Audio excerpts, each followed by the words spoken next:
Hey guys, so this was a very different game actually. This was, well, I say very different. This was a God game, obviously. As you can see on your screen, this is the God comp that I ended up with. I actually ended up with two Thunder Spirits for most of the game. In the late game, I had two Storm Shamans. But we'll get there and we'll talk about the decisions that got me there as the game goes on. This was actually a pretty good game because I did a different strategy. A strategy that you might not have seen before. This strategy was not open forting into feathered, which has usually been the way that most people play open fort. I open forted into gods, which I would not usually recommend if people are going for gods from the early game. But I did a slightly adapted open fort strategy, which is what I want to talk about in this video.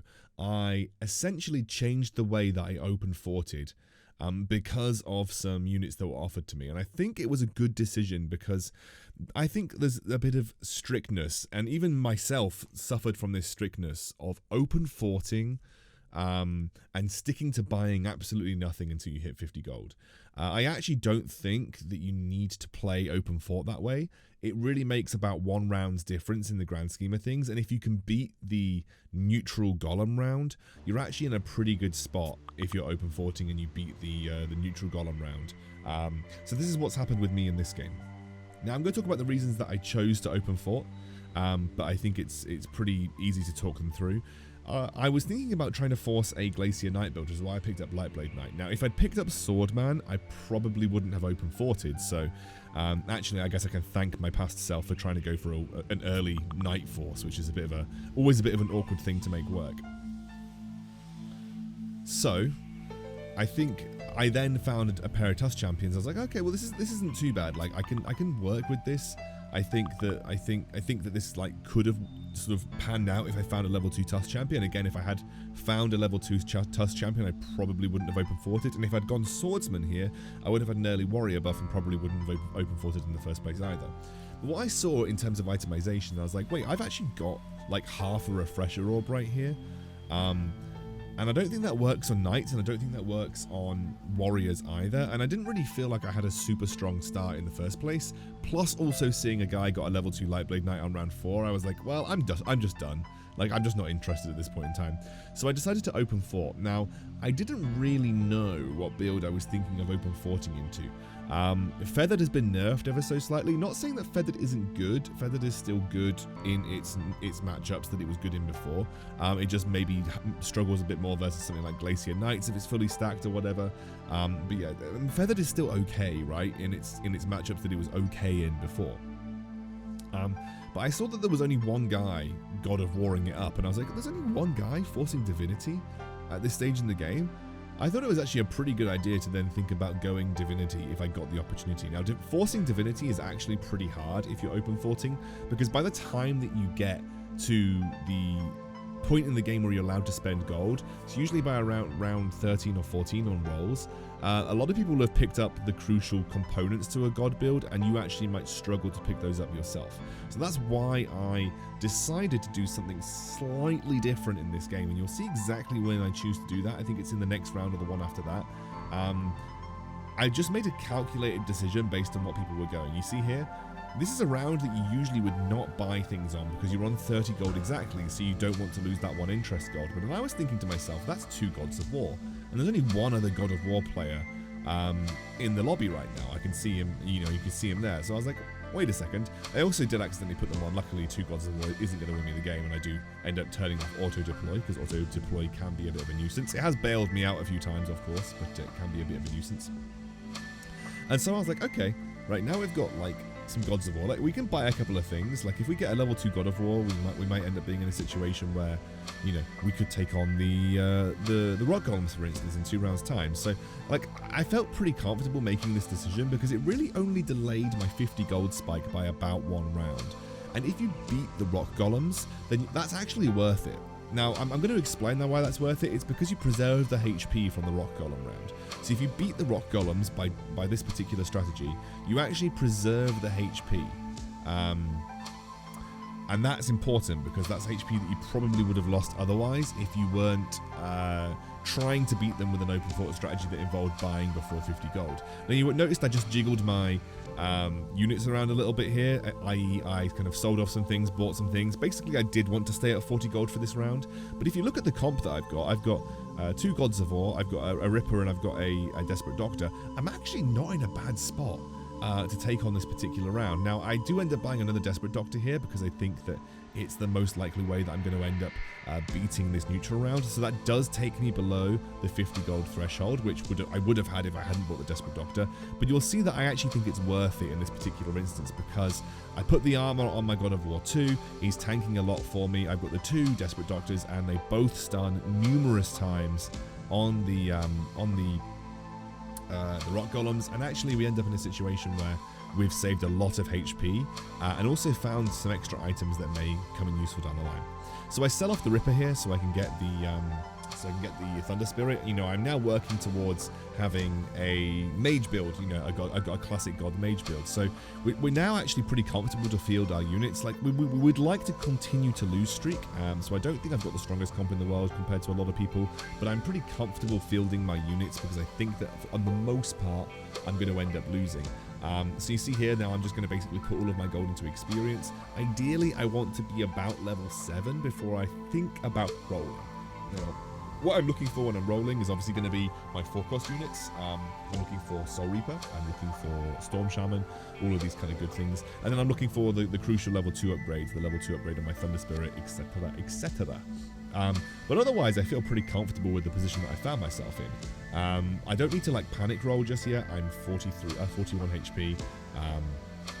You know, I'm in a pretty solid spot. Oh, sorry, I'm 43 HP, a pretty solid spot. Like, I could probably do with rolling on the next round. Now, the reason I would consider rolling on round 14 is for the simple fact that I'm level 7, so I'm not going to get to level 8 on the next round. And also, in the upcoming Wolf round, it would be very nice if I had a little bit extra on my comp to help me through that. The upcoming Wolf round, it would be nice to have maybe a level 2 Thunder Spirit. It would be nice to have, basically, I would like to have a bit more to add to this comp, which is what you see here. Essentially, I find a couple of 2-stars, which really helps me out, and then actually I find another set of Thunder Spirits, which is actually insane. And because I actually dipped below 50 gold, I thought, you know what, probably worth it to just go down to the 40, see what I find. And this actually sets me up really nicely for the Wolf round. I think we're in a really, really good spot. Unfortunately, I think you could probably call this a mistake. I basically cull my loss streak just before the Wolf round, so I don't get 2 rounds of 6 gold, basically. I basically miss out on the equivalent of 6 gold right now because I lost my lose streak just before I went into the Wolf round. But I think overall, preserving HP when you're around 30 HP total is actually not a bad idea in general. So whilst I think economically it wasn't the best decision, it would have let me get 1 extra churn of a level up, for instance, I actually think, like, otherwise, it was a pretty solid decision because it just helped me preserve a bit of HP, which is going to be important, you know, the longer that we go here. So I decided to roll a little bit. The reason I decided to roll a little bit here was that I just wanted to see if I could find another level 2 Thunder Spirit. Actually, having 2 2-star Thunder Spirits is an incredibly powerful boost to God compositions in general. And hopefully you'll get to see that because I do obviously find 2-star Thunder Spirits at the end. It's basically 2 units that cast 300 damage each. And actually having 2 2-star Thunder Spirits is better than having a 3-star Thunder Spirit, because 3-star Thunder Spirit only gets an upgrade to 250 damage. So you actually like knock 150 damage off by having a 3-star Stone Spirit. But having a 3-star Stone Spirit does essentially open up your composition for more units, which is obviously also very important. You're going to see here just sort of the power of having 2 Thunder Spirits, even just a 2-star and a 1-star in the field. They're actually really good units, and you'll see that they do a lot of damage to both of these teams. Like, I mean, you're just seeing like how much damage they're able to do just constantly over time. You see, look, it's just ridiculous. Actually, just a ridiculous amount of damage. And I would recommend, if you're trying to play a God build, definitely look to try and field 2 sets of Thunder Spirits, especially 2 sets of 2-star Thunder Spirits, because they're really good mid-game. They will eventually fall off a little bit, but they are incredibly good mid-game. So here I'm essentially going to buy and level up. Remember, when you're playing a build that kind of, I wouldn't say that gods rely on God of Thunder. I think you can win without God of Thunder. But when you're playing a build that does benefit heavily from a legendary, it is always very important to consider going to level 9. That is because the chance of finding said legendary increases massively when you hit that particular threshold. So as you can see here, I'm basically level 8 at this point. I have a good unit to field at level 8, so I can definitely put the experience in on the next level. In fact, I find another 2-star Thunder Spirit, and that's pretty good because I can then put another God of War in, and we've basically got, like, we have gotten actually a rather insane god composition at this point in time, especially for round 19. Like 2-star God of Thunders, 2-star Thunder Spirits. We've got 2-star Desperate Doctor. We have got a very, very powerful mid-game god comp right now, and you can see it. Like, we are starting to come back in this game. And would you believe we lost streaked into this? We lost streaked into a god build. The reason that we made that decision, the reason that we made that sort of lost streak decision was simply because we didn't get a good start, and also no one else is really building God of Wars from the outset. So there's only one other guy that was seemingly competing for God of Wars, which is why I made the decision to go for the God of Wars and go for the lost streak into the